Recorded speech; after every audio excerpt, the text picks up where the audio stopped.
To smell like $1,000,000, you don't have to spend $1,000,000. These are 5 fragrances that will get the job done, and they are phenomenal. Let's get into it. Let's kick off the list with MYSLF Le Parfum. I think this fragrance is very underrated because the original Myself was a blast. It was a bomb. It was everywhere. This one, not that much, but I think it's actually a better fragrance than the original. Now, when you look at the bottle, it has this very classy matte finish. It's very nicely done. And in terms of smell, it's very close to the original Myself without smelling, very young.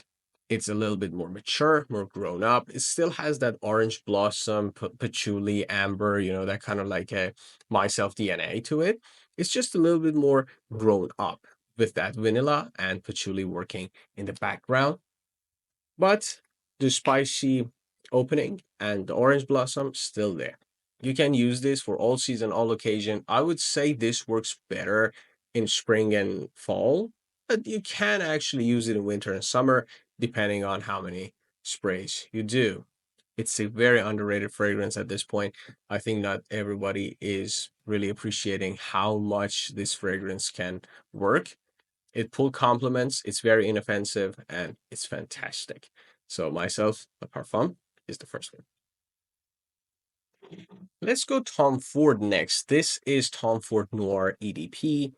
I love this fragrance. This was one of the first fragrances I picked up, and no regrets whatsoever. It smells extremely rich. It has that, the 2090s DNA to it. It has a bunch of notes in it. But when you smell it, it's all about, to me, it's all about rose and patchouli with some civet inside. It has that animalic touch. It's not animalic, but just like, the correct dose of it. When you smell it, you're like, yeah, yeah, I get it. But it's not offensive. It's not in your face. It has citrus, it has violet, it has, as I said, it has amber, it has a bunch of notes, but this is fantastic.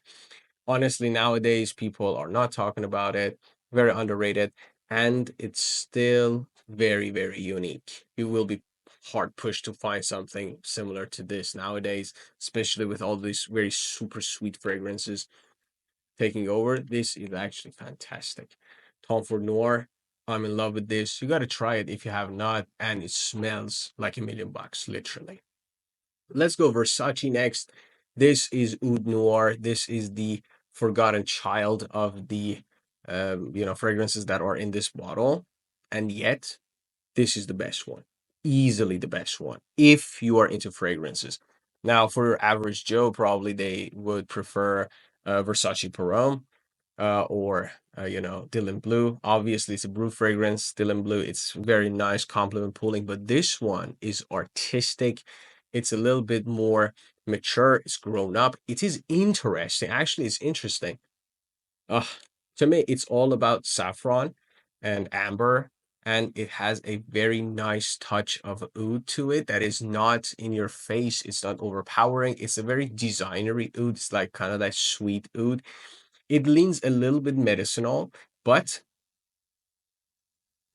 man, in the air, it's just magic. I love this fragrance so much. Um, from this bottle, this one, I mean, this style bottle, this is the only fragrance I actually own. I think it's worth owning in every collection if you're into fragrance, especially. It's a huge compliment puller. It's very, very nice.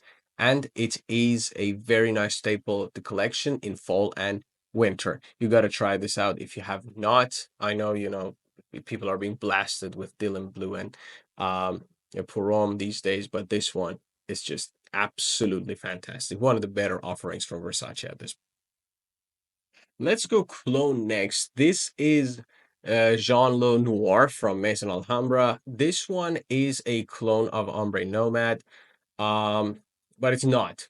I mean, it's inspired by that. You can't say that, but this is not in that, exact one-to-one deal. However, it has that characteristic. It is very, very overpowering. It's very strong. It's sweet. It's oriental, but I love it. When you smell it, like first time to me, it was very overpowering, kind of like screechy a little bit. But it's been on my shelf for like, I think like close to a year now.